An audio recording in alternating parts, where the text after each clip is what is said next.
નમસ્કાર. ચાંદીના ભાવમાં તેજી આવી હોય કે ના આવી હોય, પણ આ શુભ અવસરે ખરીદારીની તો સંખ્યામાં તો વધારો થયો જ છે. અને આ વખતે એવામાં પણ આપણે જોયું છે કે સોનાએ ઇક્વિટી અને સાથે જ અન્ય એસેટ ક્લાસ કરતા સૌથી વધુ રિટર્ન્સ આપ્યા છે. ત્યારે જ આ વિક્રમ સંવત 2073માં સોના ચાંદી માટે કેવું રહેશે અને એમાં હું છું દેવાંશી આશર આ ખાસ રજૂઆતમાં. એના સાથે જ હવે આપણા સાથે આ શોમાં આપણી સાથે જોડાઈ રહ્યા છે JGEPCના ચેરમેન પ્રવીણ શંકર પંડ્યા, શ્રી મુંબઈ જ્વેલર્સ એસોસિએશનના વાઇસ પ્રેસિડેન્ટ કુમાર જૈન, સાથે જ દાણાબાઈ જ્વેલર્સના ડિરેક્ટર અને જેમ્સ એન્ડ જ્વેલરી ફેડરેશનના પૂર્વ પ્રમુખ અશોક મીનાવાલા, એમિરેટ્સ NPD સિક્યુરિટીઝના મેનેજર ધર્મેશ ભાટિયા અને કોટક મ્યુચ્યુઅલ ફંડના સિનિયર વાઇસ પ્રેસિડેન્ટ અને ફંડ મેનેજર અભિષેક બિસેન. સ્વાગત છે આપ બધાનું and wish you very happy Dhanteras.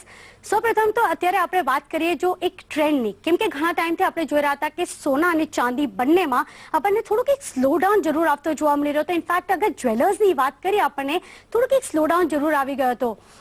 મીનાવાલાજી, તમારું શું અહીંયાથી માનવું છે? આ જે ધનતેરસ છે કેવી રહી શકે છે? ટ્રેન્ડ કેવો બની રહ્યો છે? ઓલરેડી કેવો માહોલ બની રહ્યો છે બહાર?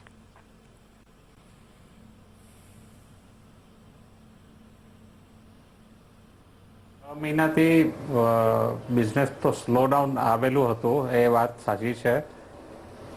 પણ બેઝિકલી તમે જોશો તો નવરાત્રિથી there is a turn around અને એક્શન ને activity has picked up very well. Across the country movement ઘણું આવી ગયું છે. જ્વેલરીના સેલમાં ઘણો ઇમ્પ્રુવમેન્ટ છે અને એક ઉત્સાહ અને ઉમંગ છે બધાના માઇન્ડમાં. ઓવરઓલ લોકોને કોન્ફિડન્સ ઘણો છે અને ગોલ્ડ અત્યારે જે છે એ બહુ લો રેટ ઉપર ચાલી રહ્યું છે અને એ બહુ એટ્રેક્ટિવ સિચ્યુએશન છે બધાને માટે કે સસ્તા ભાવમાં જેટલું બની શકે એટલું સોનું ખરીદી લેવું આ સમયમાં. એટલે આ બધાનો ઉદ્દેશ્ય રહે છે આ રીતે. દિવાળીના દિવસો, પર્ટિક્યુલરલી ધનતેરસના દિવસો એવા દિવસો છે તહેવારેના કે એક મુહૂર્ત ખાતર પણ લોકો, નાનામાં નાના ઘરના પણ વ્યક્તિઓ ચાંદી અથવા સોનું કંઈ ને કંઈ ખરીદે જ છે. અને આ વખતે અમને લાગે છે કે જ્વેલરી ઉપર સૌથી વધારે ડિમાન્ડ રહેવાની છે. અને આનું જે શરૂઆત જે છે, આ રવિવારે જે પુષ્ય નક્ષત્ર ગયું છે એ પુષ્ય નક્ષત્ર બહુ સક્સેસફુલ અને બહુ સારું ગયું છે બધી જગ્યાએ. અને એની ઇફેક્ટ અમને લાગે છે કે ધનતેરસ અને દિવાળીમાં એનીથી વધારે સેલ્સ થશે, એની અમને વિશિષ છે અમારી. બિલકુલ. તો આ જ ટ્રેન્ડમાં ધ્યાન રાખીને પંડ્યાજી, તમારું શું ધારણા બની રહી છે? કેમ કે આ ટ્રેન્ડ થોડુંક સ્લો ડાઉન આપણે જોયું હતું, પણ હવે કેમ કે થોડુંક સ્ટેબિલાઇઝ થઈ ગયા છે, શું ગોલ્ડના ભાવ થોડાક સ્ટેબિલાઇઝ થઈ ગયા છે, અહીંયાથી તમારી શું ધારણા બની રહી છે? કેવો ટ્રેન્ડ ચાલી રહ્યો છે અત્યારે ગોલ્ડની ડિમાન્ડનો ડોમેસ્ટિક માર્કેટ્સમાં સાથે જ ઇન્ટરનેશનલ માર્કેટ્સમાં? અત્યારે જે અશોકભાઈએ કીધું પરફેક્ટલી રાઈટ છે.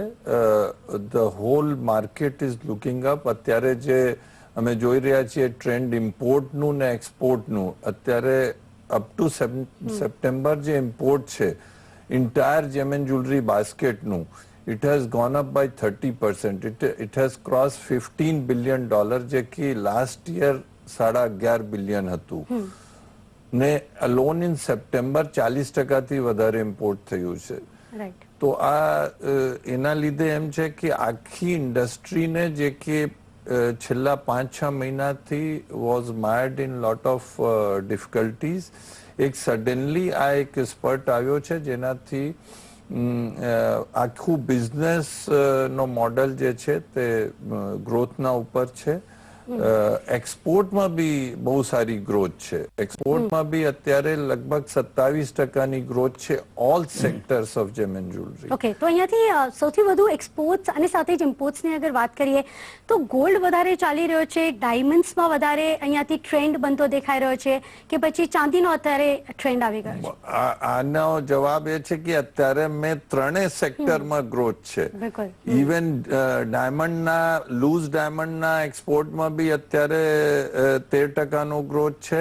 ગોલ્ડની જ્વેલરીમાં બી ગ્રોથ છે ને સિલ્વરમાં બી ગ્રોથ છે. તો અત્યારે એમ લાગે છે ને વર્લ્ડ વાઇડ અમે પ્રમોશન્સ કરી રહ્યા છીએ, તો એનું બી ઇમ્પેક્ટ છે કે જે બીજા દેશમાં છે અમારી જ્વેલરી જઈ રહી છે. બટ એ ટ્રેન્ડ જે છે અત્યારનો ટ્રેન્ડ છે, એને કન્ટિન્યુડ રાખવાની અમારી જે પ્રવૃત્તિ છે એમાં અમારે ધ્યાન આપવું પડશે. શું કરવું જોઈએ, અમારે કેવી રીતે પ્રમોશન કરવું જોઈએ, અમારી ડોમેસ્ટિક ગોલ્ડ પોલિસી કેવી રહેવી જોઈએ. આ બધું જ્યાં સુધી અમે નહીં કરીએ ત્યાર સુધી આ સસ્ટેન્ડ ગ્રોથ નહીં રહે.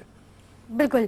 અહીંયાથી સૌથી વધુ આપણે જોયું કે એક્સપોર્ટ જ્વેલરીમાં થતા જોવા મળે છે ઘણા ટાઈમથી. અત્યારે ટ્રેન્ડમાં કેટલો બદલાવ સડનલી સ્પાઇક આવતો જોવા મળી રહ્યો છે કે એ લોકોને એમ લાગે છે, જ્વેલર્સને સ્પેશિયલી ડોમેસ્ટિક માર્કેટ્સમાં, કે અહીંયા એટલા બધા સેલ્સ નથી એટલે એક્સપોર્ટ માર્કેટ એ લોકોને ખુલી ગઈ છે, એક્સપોર્ટ્સ અહીંયાથી સારા બનતા દેખાય છે. એક્સપોર્ટ એટલે વધી રહ્યું છે કેમ કે અહીંયા ડોમેસ્ટિકમાં જે અમારું બહુ મોટું માર્કેટ એનઆરઆઈ નું માર્કેટ છે. About 15 million NRIs come to India to purchase, do their purchasing આ સિઝનમાં. એમને શું છે, અત્યારે બહાર જ્વેલરી સસ્તી મળે છે કેમ કે ત્યાં ગોલ્ડ ડ્યુટી નથી લાગતી ને અહીંયાથી એક્સપોર્ટ અમે કરી દઈએ તો એ જઈને દુબઈથી ખરીદીને પોતાના દેશમાં જતા રહે છે ને અહીંયા લેવા આવે છે. અહીંયા જે તો લોકલ સેલમાં એમને ડિફિકલ્ટ લાગે છે, બાય નથી કરી શકતા. બહુ વધી શકે છે. અમારું એનઆરઆઈ બધા ડોલર પેમેન્ટ કરીને માલ લે છે, અહીંયા અમારા જે વર્કર્સને જોબ મળે છે. એટલે એક રેશનલાઇઝ ડ્યુટીની બહુ આવશ્યકતા છે. Certain percentage of duties is acceptable, but એનાથી ઉપર જાય તો ગ્રે માર્કેટ વધે છે, પ્રોબ્લેમ થાય છે. કુમારજી, અહીંયાથી શું આ ધનતેરસ પર લોકો અને જ્વેલર્સ સાથે આ ટેન્શન મૂકી રહ્યા છે કે પેન કાર્ડની રિક્વાયરમેન્ટ હશે, કેમ કે ધનતેરસમાં આપણને ખાસી એવી જ્વેલરીમાં વધારો થતો હોય છે, કે પછી તમે લાગે છે કે આ જે ધનતેરસ છે એમાં પણ લોકો નાનું એક ગોલ્ડ કોઈન બાય કરશે? એવું નથી, લોકો જ્વેલરી પર બી છે. અમે લોકોએ અમારા સ્ટોકની વાત કરી તો અમે શું છે, બધી આઈટમો નાની નાની બનાવી છે. ફોર એક્ઝામ્પલ શું છે કે કાનની બાલી બનાવી છે, તો હવે એ કાનની બાલી છે એ લગભગ 60-70 હજાર રૂપિયાના બજેટમાં બેસી જાય છે, જે જ્યાં સુધી ગોલ્ડની વાત કરી છે. એમાં ડાયમંડ એડ થઈ જાય તો એની કોસ્ટ વધી જાય છે. હવે નવી જે જનરેશન છે જે 50% છે, એ ઉંમર 25 થી લઈને 35 વર્ષની ઉંમરના લોકો હમણાં માર્કેટમાં આવ્યા છે. એના ઉપરના લોકો છે જે બાયબેક કરતા હતા અને ઇન્વેસ્ટ કરતા હતા, એ પાછા સેલ બી કરતા હતા અને પરચેઝ બી કરતા હતા. પણ આ જનરેશન છે એ એવા માઇન્ડસેટ વાળી છે કે આપણે આ મહિને આટલો ખર્ચો કરવો છે, કે આ ઓકેઝન પર આટલો ખર્ચો કરવો છે, એટલે લોકોની બાઇંગ આ વખતે બહુ ફૂલ ફ્લેશ રહેવાની જ છે. નંબર 1. નંબર 2, સોનું જે છે લાસ્ટ 2 મહિના જે એક્સાઇઝ અને પેન કાર્ડના ચક્કરમાં અમે 2 મહિના બંધ રહ્યા, એ પછી મે મહિના આવી ગયો એટલે એ બી રજા પડી ગઈ, એટલે લોકોની જે બાઇંગ નહોતી થઈ એ બાઇંગ વાળાઓ હમણાં પ્લાન કરીને ધનતેરસના દિવસે લેવાનું પ્લાન કર્યો છે. હમણાં એક્ઝામ્પલ જેમ કે અશોકભાઈએ કીધું કે એક બહુ મોટા સેલ આ એક રવિવારે જે લોકોના માઇન્ડમાં નહોતું ને લોકોએ પરચેઝ કર્યું છે ઓલ ઓવર ઇન્ડિયા, અને એવું જ સેમ આ વખતે ધનતેરસમાં જોવા મળશે. અને ક્યાંક બી પાછું રેટનું બી એક છે સ્ટડી રેટ થઈ ગયું છે. ફોર એક્ઝામ્પલ કે 31,800 થી રેટ ઘટીને હવે 30,000 ની આસપાસ આવ્યું છે. એ બી એ પ્રકારની લોકોને બેનિફિટ મળશે, તો એનો લોકો લાભ લેશે. બિલકુલ. અશોકજી, અહીંયાથી 2 સવાલ પૂછવા માંગીશ. એક, જે રીતના ભાવ પર આપણે ચર્ચા કરી કે ભાવ છેલ્લા દિવાળી જે ધનતેરસ આવતો જોવા મળી રહ્યો હતો એના કરતા સ્લાઇટલી વધારે તો છે જ. છેલ્લા વખતે આપણે જોયું કે લગભગ 25,000 સુધીના રેટ્સ હતા ને આ વખતે ઓલમોસ્ટ 28,000 29,000 સુધીના રેટ્સ છે. કેટલો અહીંયાથી ડિમાન્ડ પર ઇમ્પેક્ટ પડતી જોવા મળી શકે, કેમ કે છેલ્લા ધનતેરસમાં આપણે જોયું કે લગભગ 30% સુધી સેલ્સ વધતા જોવા મળ્યા હતા. અને સેકન્ડ, કેમ કે યંગસ્ટર્સ હવે વધી ગયા છે, તો શું તમારું અત્યારે ટ્રેન્ડ શું બની રહ્યો છે? કઈ જ્વેલરી સૌથી વધારે તમે તૈયારી કરી રહ્યા છો અહીંયાથી આ ધનતેરસ માટે? ને આ જે છેલ્લા 3-4 મહિના લોકોના જે સ્લો ગયા છે એમાં બહુ ડેવલપમેન્ટ થયું છે. એ સમયની અંદર લોકોએ એટલું બધું ઇનોવેશન કરીને નવા પ્રોડક્ટો કાઢેલા છે કે કદાચ આ વખતે જ્વેલર્સ શોપની અંદર અગર દિવાળીમાં જેટલા ગ્રાહકો જશે એને જે રેન્જ જોવા મળશે એ કદાચ એને કોઈ દિવસ નહીં જોવા મળી એવી મળશે. બિકોઝ આ વખતે બહુ જ સારું કલેક્શન બધાની પાસે ભેગું થયું છે. બીજું શું છે કે લાઇટ વેઇટ જ્વેલરી અત્યારે સૌથી વધારે વેચાય છે દિવાળીમાં. લોકો મુહૂર્ત કરી લે છે, સુકનનું લે છે, અને લાઇટ વેઇટ જ્વેલરી શું છે બહુ હાઈ વેલ્યુ નથી થતી, અને એનીથી આ પેન કાર્ડના ને એ કોઈ બધા ઇસ્યુઝ ઊભા નથી થતા, એટલે બહુ ઇનકન્વિનિયન્ટ થઈ જાય છે. અને થર્ડ વસ્તુ છે કે જે ભાવનો ઇસ્યુ છે એ ભાવ માટે તો તમને એક વસ્તુ કહી દો કે દિવાળીના વખતમાં હકીકતમાં તો લોકો ભાવ પણ નથી જોતા. જો ભાવ આનેથી હજી 10% વધારે હોત તો પણ ડિમાન્ડ રહે, પણ લકીલી આ વખતે આજે 30,000ની આસપાસની અંદર જ સોનાનો ભાવ રહે છે ને એ બહુ એટ્રેક્ટિવ સિચ્યુએશન છે ને. લોકોનું અત્યારે એડવાન્સીસ આવી રહ્યા છે, લોકોનું પ્લાનિંગ ચાલી રહ્યું છે ને I think this is going to be a very good Dhanteras. તો અશોકજી, અહીંયાથી તમારી અત્યારે ઓલરેડી એક ઇવેન્ટ ગયો છે જ્યાં આપણને એક સેલ્સ બનતી જોવા મળી રહી હતી સારી એવી, તો અહીંયાથી તમને સોનાની સૌથી વધુ ખરીદારી બનતી દેખાઈ હતી કે અત્યારે જે લાઇટ ડાયમંડ્સ છે, નાના એવા ડાયમંડ્સ છે, ત્યાંથી વધુ એક ખરીદારી આવતી જોવા મળી રહી છે કે મિક્સ ટ્રેન્ડ રહ્યો છે? ના, આ વખતે જો ગોલ્ડનું તો વેચાણ થાય જ છે, પણ આ વખતે બહુ અનયુઝ્યુઅલ છે કે ડાયમંડ જ્વેલરીનું બાઇંગ પણ એટલું જ વધારે વધી રહ્યું છે. એમાં પર્ટિક્યુલરલી લાઇટ વેટ નાની આઇટમો ફ્રોમ 25,000 રૂપીઝ ટુ 1 લાખ રૂપીઝની વચલી રેન્જનું હાઈએસ્ટ ડિમાન્ડ નીકળેલી છે અત્યારે. અને I think this is a big change because જે વર્કિંગ ક્લાસ છે is coming out to buy. This is the first indication. અને અમે પહેલેથી કહીએ છીએ કે actually diamond and gold are now easily affordable by any one. એટલે ડાયમંડની જ્વેલરી તમે લો તો આજે તમને 5-10 હજારથી શરૂઆત થઈને તમને 25-30 હજાર રૂપિયામાં તો બહુ સારી રેન્જો મળી જાય છે જ્વેલરીમાં. અને ગોલ્ડની અંદર જે લોકો ડાયમંડ્સ લે છે એ લોકોને 14 કેરેટ્સ 18 કેરેટ્સમાં એ લોકોને ડાયમંડ મળે છે, એની કોઈ ફરી એકવાર રીસેલ વેલ્યુ હોય છે?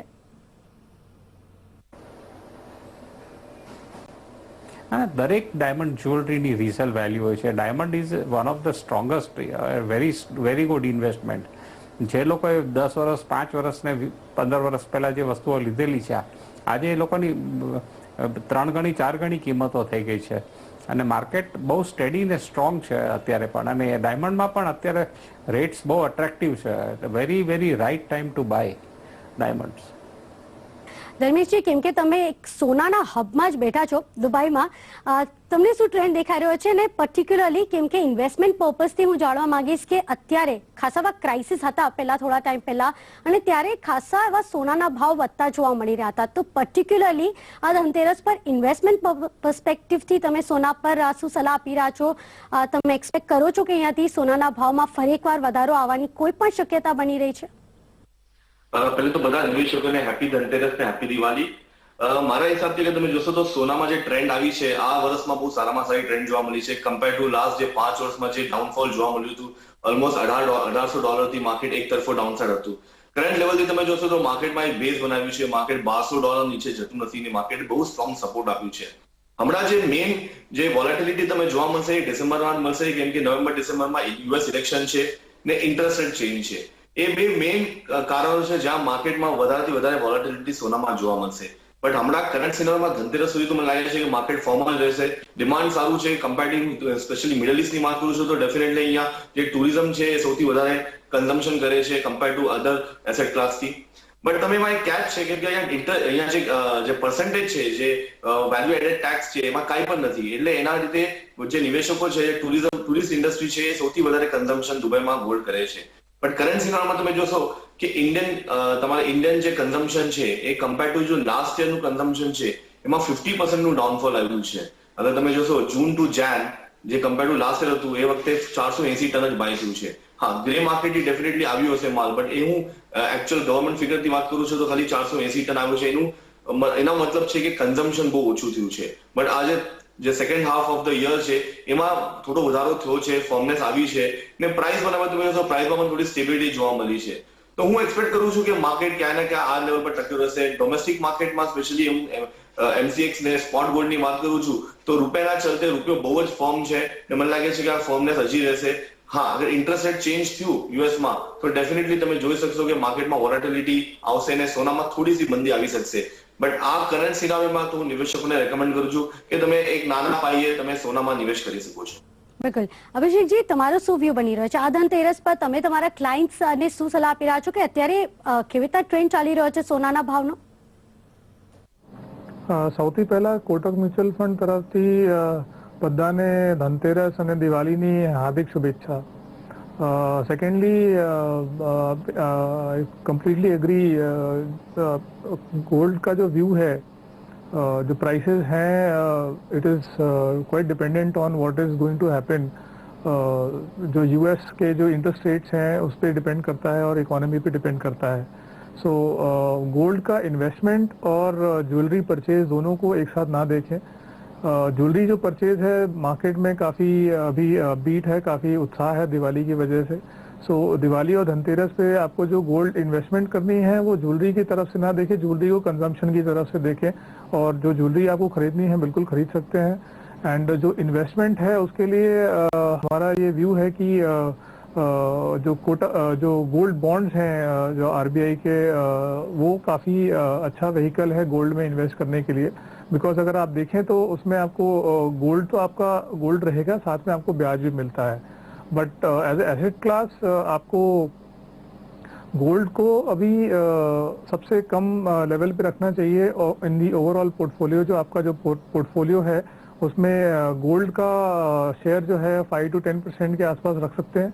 बिकॉज जो गोल्ड है ये आपका मुसीबत में साथ देने वाला साथी है। अगर सडनली कुछ हो जाता है 2013 या 2008 जैसा सिनेरियो बाजार में, तो आपको वो काफ़ी साथ देगा। अदरवाइज इक्विटी और डेट जो है दोनों ही आगे आने वाले सालों के लिए काफ़ी अच्छे इन्वेस्टमेंट रह सकते हैं। બિલકુલ ને ત્યાં જ અહીંયા લઈ એક નાનકડો વિરામ બાદ જોશું કે ગોલ્ડમાં કેવી રીતે રોકાણ કરવું।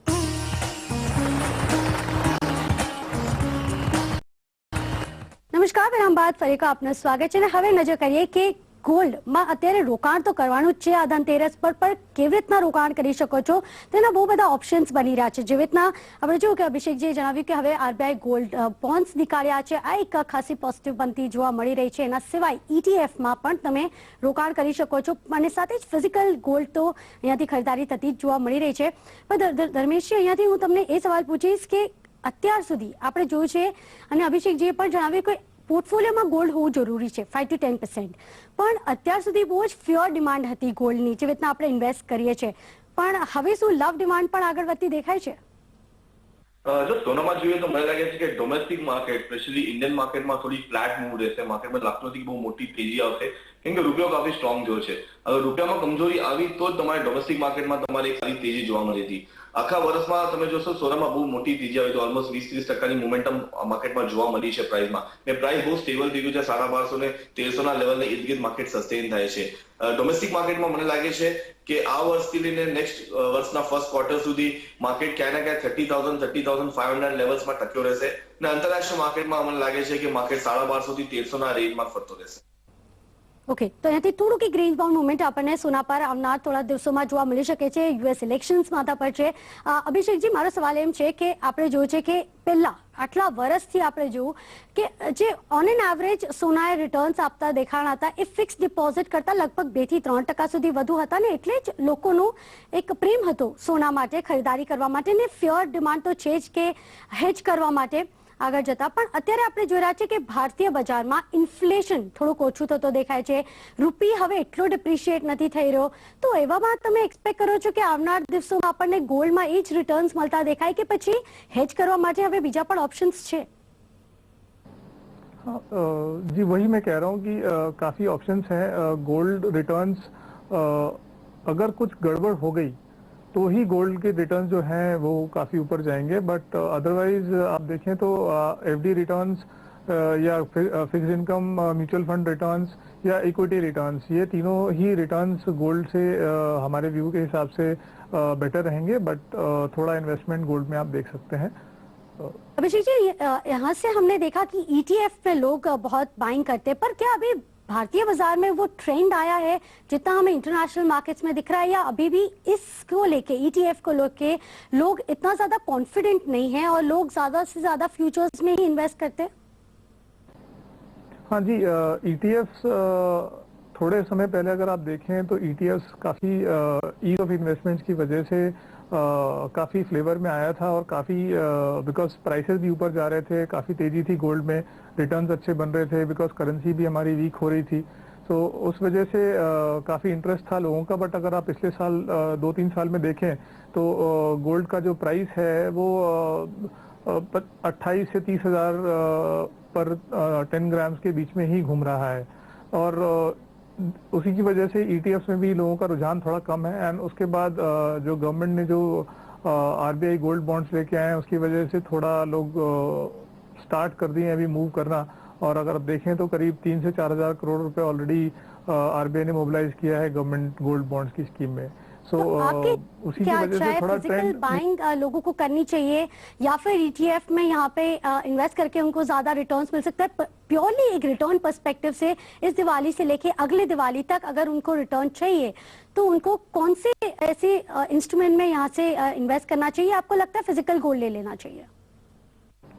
जी देखिए, फिजिकल गोल्ड में दो रिस्क हैं बेसिकली। एक तो उसकी प्योरिटी का काफ़ी इशू रहता है, आपको ट्रस्ट करना पड़ता है उसमें।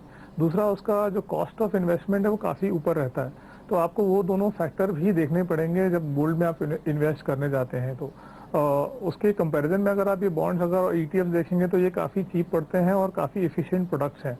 तो आपको जो दोनों में से जो प्रोडक्ट कन्वीनियंट है आप वो देख सकते हैं। जो इकोनॉमी की सिचुएशन है अभी काफ़ी माहौल अच्छा है, सिचुएशन काफ़ी सुधर रही है। उसकी वजह से जो आप इक्विटी मार्केट्स देखिए या फिक्स्ड इनकम मार्केट देखिए, दोनों मार्केट्स में आपको रिटर्न्स काफ़ी अच्छी मिल सकती हैं अगर गोल्ड की तुलना में करें तो।